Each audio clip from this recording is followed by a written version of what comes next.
Por tanto, acordaos de que en otro tiempo vosotros los gentiles, en cuanto a la carne, erais llamados incircuncisión por la llamada circuncisión hecha con mano en la carne.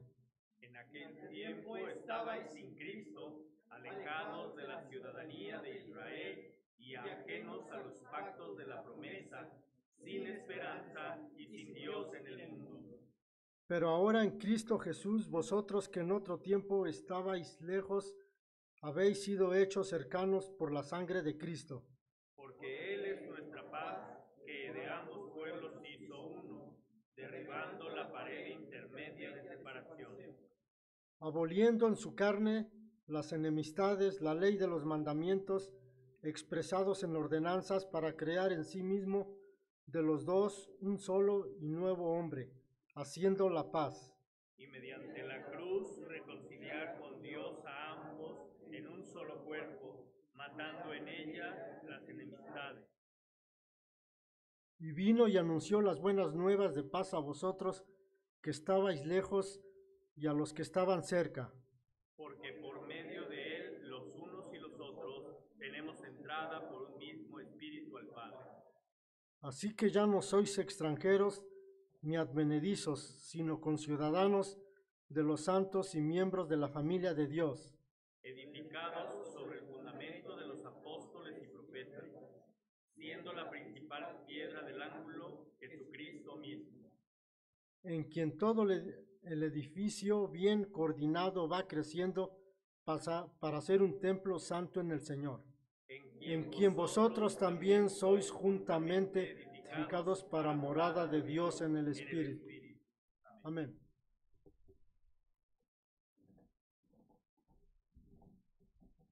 Pueden tomar sus lugares, por favor, amados hermanos. Y les ruego mantener abierta la escritura en este pasaje que acabamos de leer en Efesios capítulo 2, versículos 11 al 22, y que tienen que ver con el mensaje que Dios tiene para nosotros en este día. Y justo previo a la lectura que acabamos de hacer nosotros en estos momentos, nos encontramos con 11 versículos, con 10 versículos, que se van a encargar de recordarnos las razones, el modo y el medio por el que nosotros hemos sido salvados.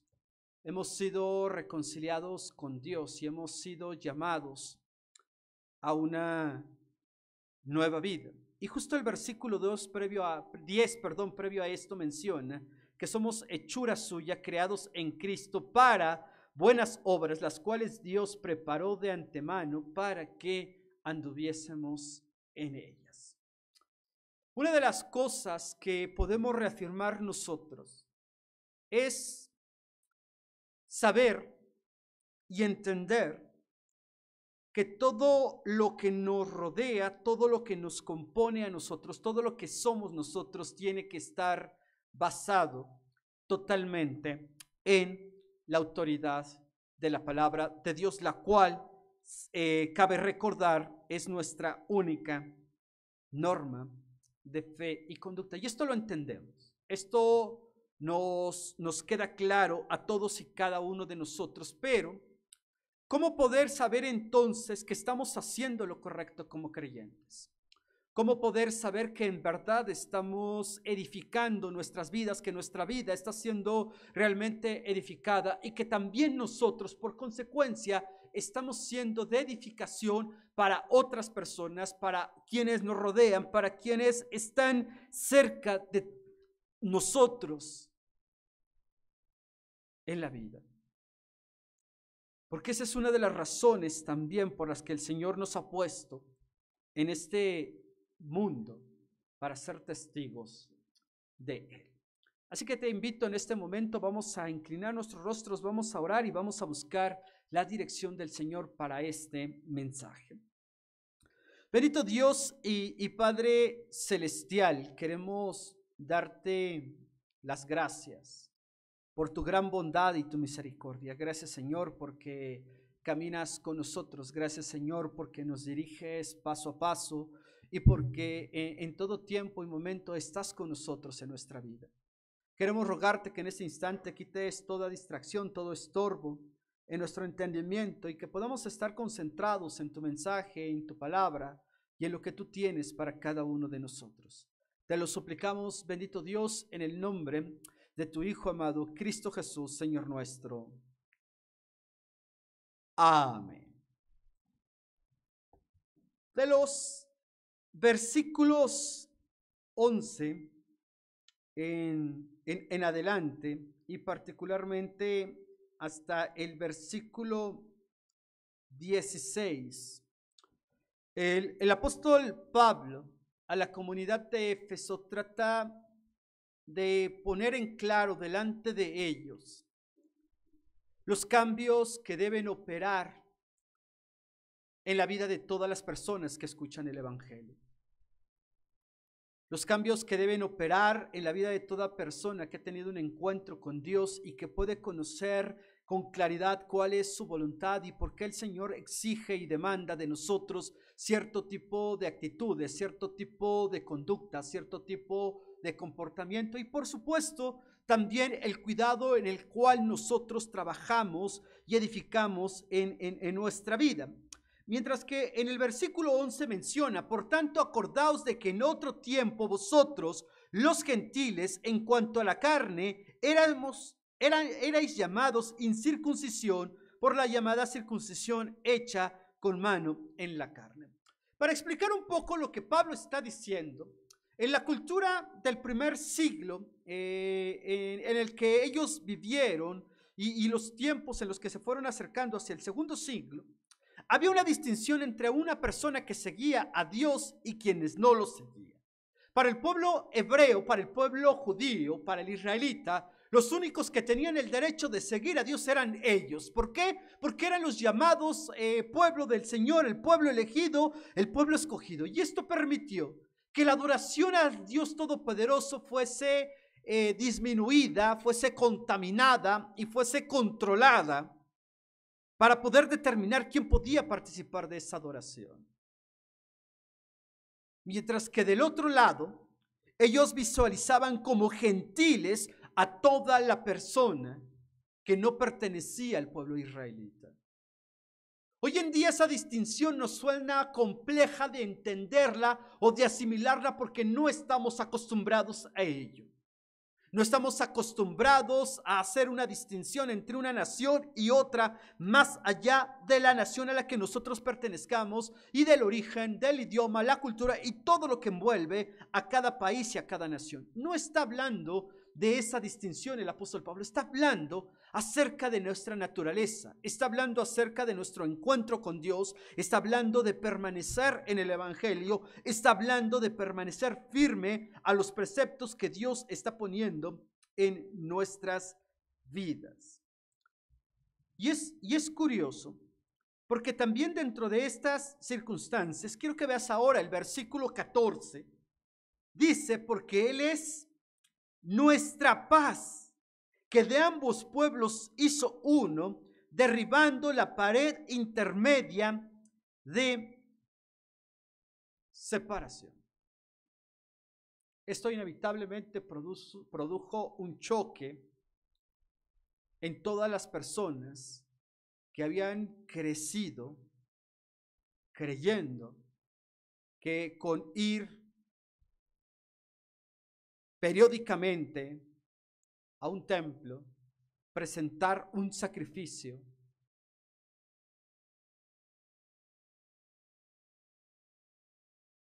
llegaron a pensar que eso los hacía el pueblo de Dios.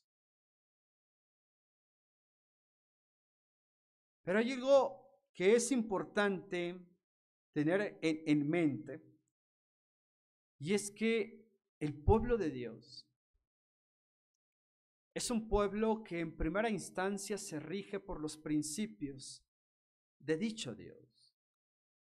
Y ese Dios había exigido de todos y cada uno de ellos que amaran, que sirvieran, que respetaran, que obedecieran, que le fueran fieles a Dios en todo, inclusive que aprendieran a ver por las personas más necesitadas, que estuvieran al pendiente del pueblo, que estuvieran al pendiente de los hermanos. Una de las leyes que el Señor había establecido con ellos en el tiempo en que Él forjó a esa nación era que no debían permitir que uno de sus propios hermanos, que uno de los suyos padeciera hambre, que mucho menos pudiera poner en peligro su honorabilidad, su integridad, y decidiera incluso por la época venderse como esclavo con el propósito de tener un bocado de pan o de comida que llevarse a la boca.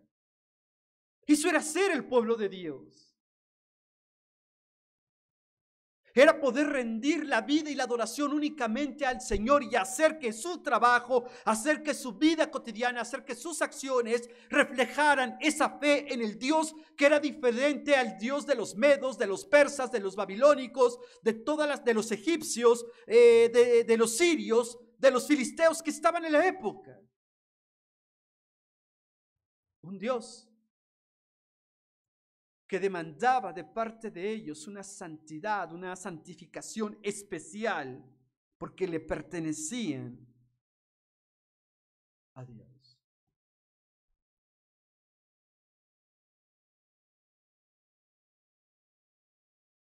Versículo 15. Aboliendo en su carne las enemistades, la ley de los mandamientos expresados en ordenanzas, para crear en sí mismo de los dos un solo y nuevo hombre. ¿Qué dice ahí, hermanos? Haciendo la paz. Otra de las razones, otras de las circunstancias sobre las cuales tenemos que edificar nuestra vida como creyentes es ser hacedores de paz.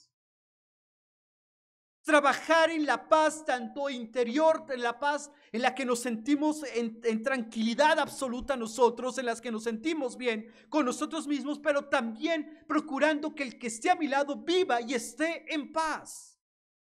Sí, queda claro, eso no siempre está bajo nuestro control. Sí queda claro, eso no siempre está bajo nuestro escenario en el cual queremos vivir como creyentes. Pero otra de las cosas que Pablo resalta a una comunidad es interesante, porque se lo está diciendo a una comunidad que se caracterizó en todo tiempo y en todo momento por querer buscar a Dios, por querer estar cerca de ese Dios, por querer ayudar a los demás. Pero una de las cosas también que Pablo les va a recordar es que nosotros tenemos que hacer a un lado por completo las enemistades y ser agentes y hacedores de paz. ¿Por qué razón? Versículo 16, porque mediante la cruz reconciliar con Dios y mediante la cruz reconciliar con Dios a ambos en un solo cuerpo, matando en ellas las enemistades. Otra vez Pablo habla de ese punto. En realidad, más allá de cualquier perspectiva, más allá de cualquier posicionamiento como creyentes, como hijos e hijas de Dios, no debiera presentarse ni existir ninguna diferencia sustancial entre nosotros. Podemos diferir en algunas cosas, eso es normal, es natural, cada uno somos distintos. El Señor, aún a pesar de que nos ha forjado en la misma familia, tiene un accionar totalmente distinto y vemos las cosas de una manera diferente, pero aún así, en medio de esas circunstancias no debería existir algo en nosotros que pudiera separarnos o aislarnos del resto de la familia. Versículo 19, les pido que me ayuden por favor a leer este versículo. Versículo 19, menciona el Señor en su palabra: así que ya no sois extranjeros ni advenedizos, sino conciudadanos de los santos y miembros de la familia de Dios. Eso es importante subrayarlo. Ya no somos extraños. Pero de repente es abrumador ver o notar cómo a veces en la familia, puedo hablar en la familia sanguínea a la que pertenecemos, o podemos hablar en la familia en la fe. Suena extraño que a veces podamos vernos como eso, como extraños. Que podemos ser insensibles a la necesidad de la persona que está a nuestro lado, olvidando que nosotros somos conciudadanos, que pertenecemos a la misma ciudadanía de los santos, del pueblo del Señor, y por lo tanto somos miembros de la familia de Dios. ¿Cuántas veces le damos la dimensión correcta a esta expresión? ¿Cuántos de nosotros hacemos de la iglesia a la que pertenecemos, del templo en el que nos congregamos, de la denominación en la que estamos involucrados, hacemos de ello nuestra familia y sentimos y somos parte de esa familia? Una familia a la que no abandonamos. Una familia en la que no hacemos distinción, una familia en la que no discriminamos a nadie, una familia en la que buscamos la integración de los unos a los otros con todo y lo que ello implica. Esto no será sencillo. Vimos a 12 personas en 3 años tratar de encajar sus visiones, su vida, sus sentimientos, sus acciones de acuerdo al mensaje de su maestro. Y aún después de muerto, y aún después de contemplar y ser testigos de la resurrección de Él, poder ver y comprender que a pesar de eso, todos ellos estaban edificando sus vidas sobre el fundamento correcto. Si le hubiésemos preguntado al apóstol Pedro cuál era su percepción política de los romanos, no dudaría en dejárnoslo en claro. Si le preguntamos a Mateo cuál sería su percepción, sería una percepción totalmente diferente. No imagino de pronto que Pedro lo aceptó como el mejor de sus amigos cuando Jesús llama también a Mateo sabiendo quién era Mateo. Un cobrador de impuestos, pero que por la época y la cultura era una persona considerada traidora porque exigía y cobraba de más impuestos a su propio pueblo. Y de pronto tener que convivir y coincidir con alguien así. Y de pronto tener que relacionarte con una persona insegura como Tomás. Y de pronto tener que lidiar también con Juan, su hermano, que personas, un par de chicos que en teoría eran personas temerosas, pero que de pronto no dudarían en pedir una oración para que descendiese fuego y consumiera todo aquel que se opusiera. Esa es la familia del Señor. Y en ningún momento vimos a Jesús tratar de hacer que todos fuesen como Pedro, o que todos fuesen como Juan, o que todos fuesen como Santiago, o fuesen como Andrés, o cualquiera del resto de los apóstoles. Tampoco señaló que la visión de alguno de ellos fuese incorrecta. Les enseñó a ver que lo esencial era voltear a ver a Dios, que era regresar a Dios, que era someterse a Dios, y empezó a edificar en eso en sus vidas. Empezó a hacerles notar que era lo que era necesario cuidar en sus vidas. Pedro debió tener mucho rencor contra los fariseos, contra el Sanedrín. Y aún así el Señor le dijo: Pedro, tienes que perdonar 70 veces 7. Y aún así tienes que servir, tienes que apoyar, tienes que ayudar inclusive a aquellos a los que tú considerarías no son dignos de ayuda. Y quiero que voltees a ver ahora lo que aparece en el versículo 20 en particular. Dice el Señor: edificados sobre el fundamento de ¿quién, hermanos? De los apóstoles y profetas, siendo la principal piedra del ángulo Jesucristo mismo. ¿Qué estaba diciendo el apóstol Pablo a todas las personas que lo estaban escuchando? Bueno, que ellos tenían que ser edificados sobre el fundamento que estaban o debían estar presentando los apóstoles y que evidentemente habían presentado los profetas.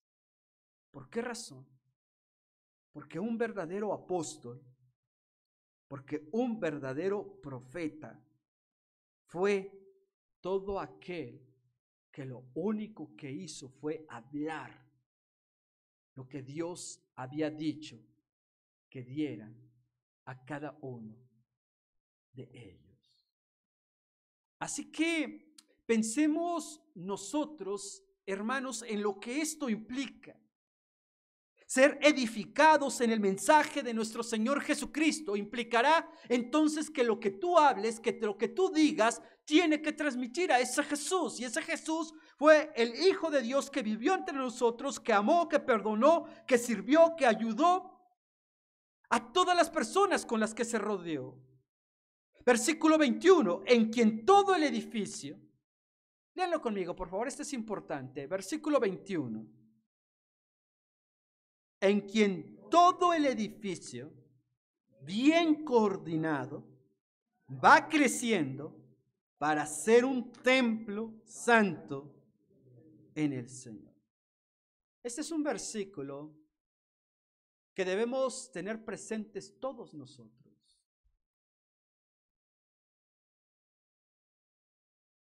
Porque el Señor nos recuerda que todos somos un mismo cuerpo. No existe esa idea a la luz de la Escritura, entiéndase correctamente lo que voy a decir, de un cristianismo independiente. Todos somos miembros del mismo cuerpo. Y Pablo cita a la iglesia de Éfeso, en quien todo el edificio, menciona, bien coordinado, va creciendo. Pero para que exista coordinación en algo, se tiene que conocer de la materia. Se tiene que conocer lo que se está haciendo, se tiene que saber hacia dónde se camina, se tiene que saber cuáles son los objetivos, se tiene que saber cuáles son nuestras metas, porque esto nos va a ayudar a crecer para ser un templo santo. El crecimiento del que está hablando la Escritura, el crecimiento del que está hablando nuestro Dios en este punto en particular, no simplemente es un crecimiento numérico. Ese no es el problema. El crecimiento es espiritual, el crecimiento es en madurez, que va a permitir que lleguemos a ser un templo que en verdad sea santo. ¿En quién? En el Señor. Y quiero concluir este mensaje justo también con lo que aparece en el versículo número 22. En quien vosotros también sois juntamente edificados para morada de Dios en el Espíritu. Significa entonces, amados hermanos, que todo lo que tú haces dentro y fuera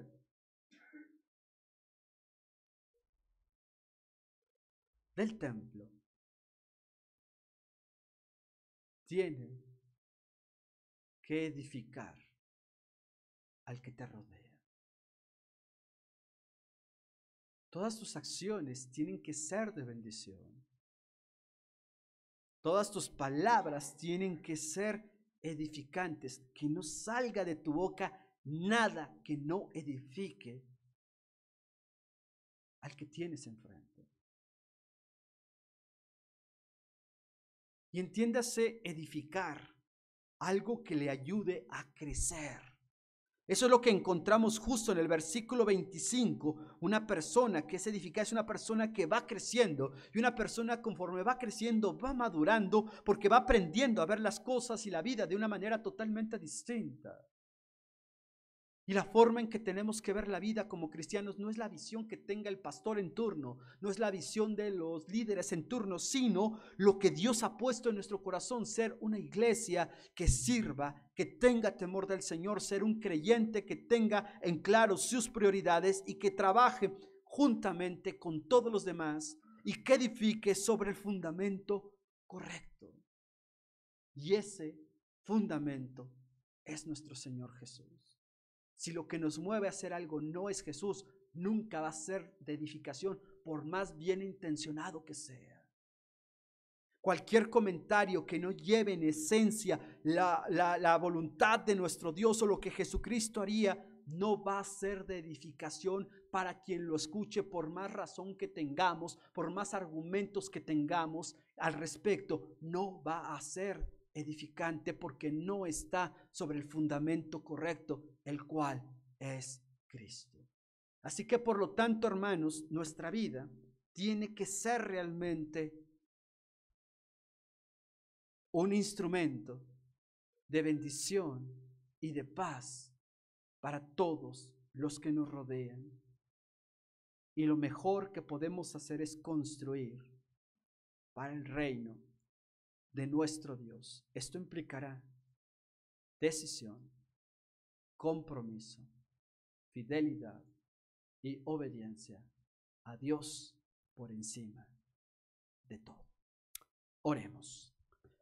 Bendito Dios y Padre celestial, gracias te damos por tu gran amor y tu misericordia. Gracias, Señor, por tu voluntad, por tu palabra. Permite que todos los días como iglesia trabajemos en la edificación, en el crecimiento y en la madurez de todos los que conformamos esta amada iglesia, la casa del alfarero. Que todos los que nos visitan, que todos los que nos acompañan o que nos visualizan a través de la plataforma de Facebook en estos momentos puedan sentirse edificados, no por el predicador, no por el ritmo de la alabanza o del canto congregacional, sino por el mensaje, porque nuestras palabras son coherentes con nuestros hechos, porque nuestros hechos son coherentes también con nuestros pensamientos, porque nuestra fe y nuestra confianza está puesta en ti, nuestro Dios Padre Todopoderoso. Gracias te damos por tu palabra. Gracias te damos por el mensaje en este día, en el nombre de Cristo Jesús. Amén. Que el Señor les bendiga, hermanos.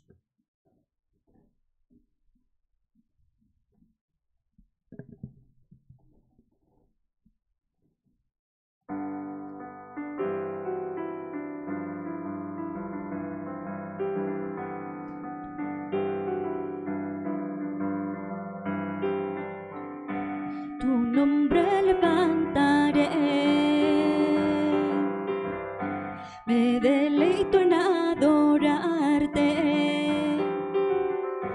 Te agradezco que en mi vida estés, que vinieras a salvarme. Tu nombre levantaré. Me deleito en adorarte. Te agradezco que en mi vida estés,